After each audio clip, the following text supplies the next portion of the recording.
Hai semua, selamat kembali ke online classroom Cikgu Teo. Dalam video ini, kita akan tengok topik pertama dalam bab 2 tingkatan 2 sains, iaitu aliran tenaga dalam ekosistem. Tahukah anda, matahari adalah sumber tenaga dalam semua ekosistem? Kenapa? Ini disebabkan tumbuhan hijau dalam proses membuat makanan. Apakah nama proses tu? Fotosintesis. Dalam proses fotosintesis ni, tumbuhan hijau membuat makanan dengan menukarkan tenaga cahaya yang datang dari matahari itu menjadi tenaga kimia. Okey, tenaga kimia ini disimpan di dalam makanan yang dibuat oleh tumbuhan hijau ni. Dan tenaga ini seterusnya akan dipindahkan kepada pengguna primer, sekunder, tertier dan seterusnya dalam rantai makanan dan siratan makanan. Jap, Cikgu Teo, saya tak faham apa pengguna rantai makanan dan semua ni. Jangan risau, kita tengok satu persatu ya. Pertama sekali, semua organisma dalam ekosistem boleh dikelaskan kepada 3 kumpulan, iaitu pengeluar, pengguna dan pengurai. Okey, apa bezanya tiga-tiga ni? Kita tengok pengeluar dulu. Pengeluar maksudnya dia boleh buat makanan sendiri. Macam tadi Cikgu Teo ada sentuh sikit kan? Okey, so organisma mana yang boleh buat makanan sendiri? Tumbuhan yang berwarna hijau. Semua tumbuhan yang berwarna hijau tergolong dalam kumpulan pengeluar. Macam mana pula dengan pengguna?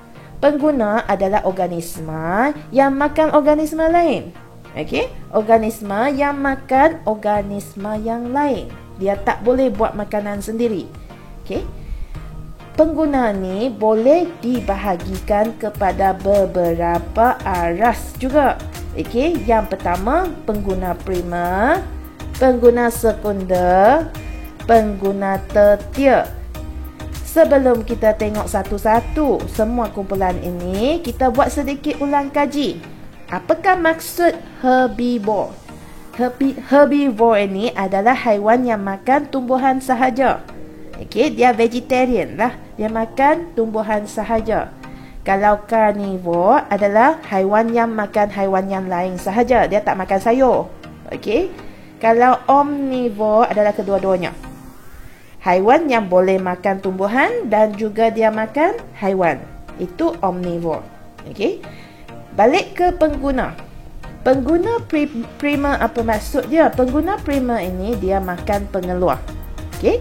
Kebanyakan antara pengguna primer ini adalah herbivore dan setengahnya adalah omnivore. Okey, maksudnya pengguna primer ini dia boleh makan tumbuhan. Nah, ada yang makan tumbuhan sahaja. Ada yang makan tumbuhan dan juga makan haiwan lain. Okey. Pengguna sekunder pula maksudnya dia makan pengguna primer. Makan yang atas ni. Okey. Dan mereka adalah omnivore dan carnivore. Untuk pengguna tertier pula dia makan pengguna sekunder. Senang nak faham Okey. Dan mereka merupakan carnivore.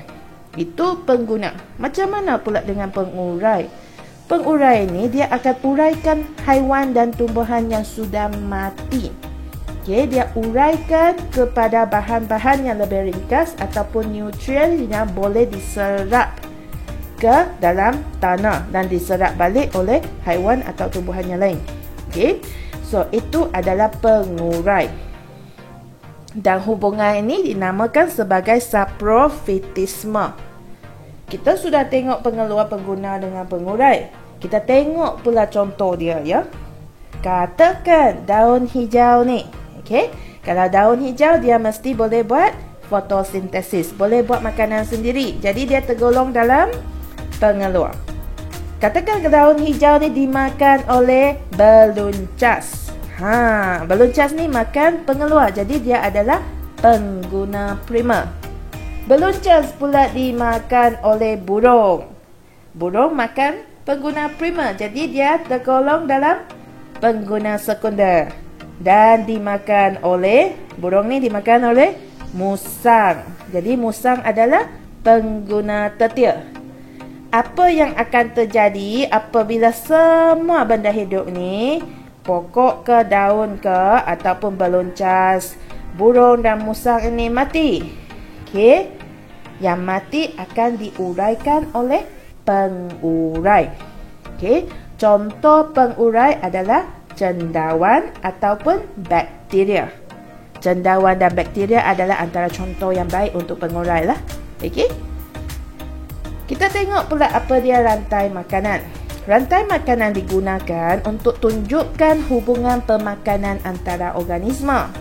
Contohnya, kubis dimakan oleh siput.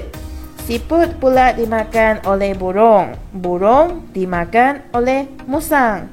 Okey, so ini adalah satu rantai makanan.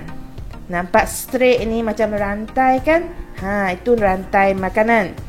Okay, daripada rantai makanan ni kita pun boleh tahu siapa pengeluar. Semua rantai makanan mesti bermula dengan pengeluar, iaitu tumbuhan hijau, iaitu dalam contoh ni kubis. Siput merupakan pengguna primer, burung ialah pengguna sekunder dan musang adalah pengguna tertier. Macam mana pula dengan siratan makanan? Apa maksud siratan makanan? Siratan makanan sebenarnya adalah gabungan rantai makanan. Contoh, ni siratan makanan. Okey. Jadi kita tengok daripada siratan makanan ini, boleh tak kita kenal pasti rantai makanan yang ada? Yang pertama sekali, kubis dimakan beloncas, dimakan burung, dimakan ular. Satu. Kedua, kubis dimakan siput, dimakan burung, dimakan ular. Seterusnya, kubis, belalang, burung, ular. Dan akhir sekali, kubis dimakan belalang, dimakan katak, dimakan ular. Jadi, siratan makanan ini adalah terbentuk daripada gabungan 4 rantai makanan ni. Okey? Seterusnya, kita tengok aliran tenaga pula dalam siratan makanan. Perhatikan, dalam rantai makanan dan juga siratan makanan ni ada anak panah yang warna merah ni. Apakah maksud anak panah ni? Maksudnya, kubis dimakan oleh siput ke? Sebenarnya, anak panah ni mewakili pemindahan tenaga. Tenaga boleh dipindahkan dari satu organisma ke satu organisma ke satu organisma yang lain. Apakah maksud aliran tenaga ni ataupun pemindahan tenaga ni? Ingat balik, kubis adalah pengeluar. Dan sumber tenaga dalam ekosistem adalah matahari. Jadi, kubis akan tukarkan tenaga cahaya daripada matahari kepada tenaga kimia dan disimpan sebagai makanan dalam kubis. Sebab tu dia dinamakan sebagai pengeluar. So, tenaga yang disimpan dalam kubis ini akan dipindahkan ke siput atau dipindahkan ke beloncas apabila siput atau beloncas ni makan kubis.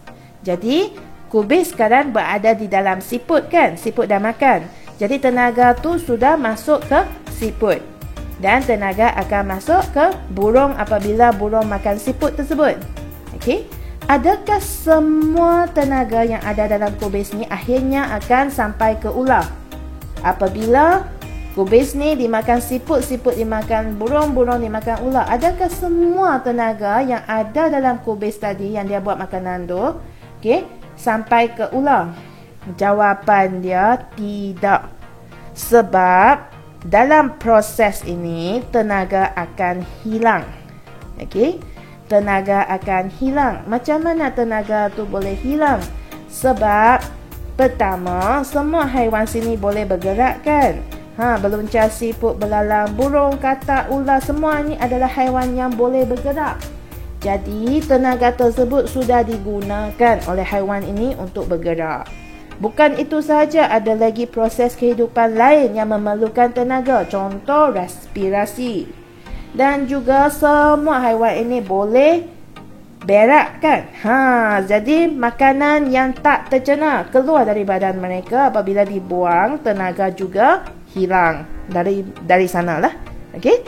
Jadi tenaga boleh hilang. Jadi dalam proses ni ada tenaga yang sudah hilang. Bukan semua tenaga yang ada dekat kubis ni akan pindah ke ular. Okey. Jadi itu sahaja daripada Cikgu Teo untuk video ini. Kita jumpa dalam video yang akan datang ya. Okey, bye. Kalau awak telah belajar sesuatu yang baru hari ini, jangan lupa untuk like dan subscribe ya.